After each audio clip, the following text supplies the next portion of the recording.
difficult. This week is very difficult. I tak tahu kenapa. Mungkin is the momentum ke atau mungkin burnout ke, I tak pasti.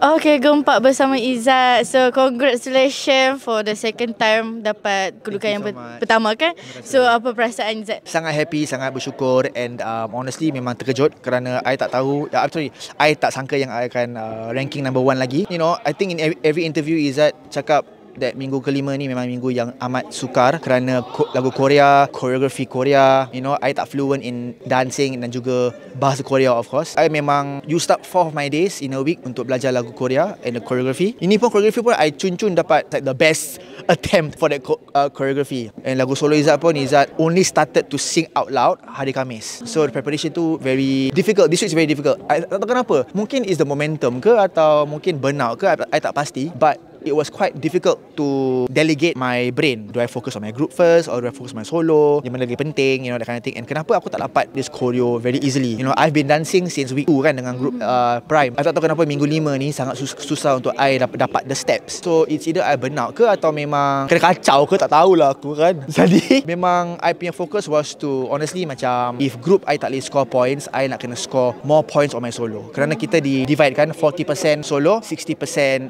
group. Jadi kalau I tak boleh score good marks for the group, I nak kena score very very good for my solo. Group you dapat pujian yang memang orang cakap memang vasah. Adakah you berpuas hati dengan bersembah berkumpulan? I tak sangka kita punya group akan dapat that kind of reaction kerana memang kita tanya si Ariel tu.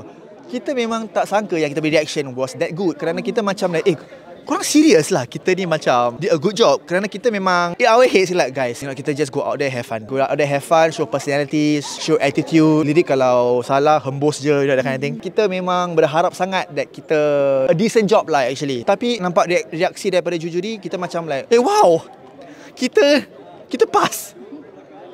Itulah dia, that's my reaction lah. Kita macam terkejut. So yeah, that's that. So lepas ni ada tak plan untuk minggu depan lah? So minggu depan dapat lagu Crook kan daripada G-Dragon. So macam ada tak macam okay, I have something like I need to strategize a few things. I cuma bilang I punya Cikgu Zaidi, kita punya guru choreographer, this week simple skip dia tak?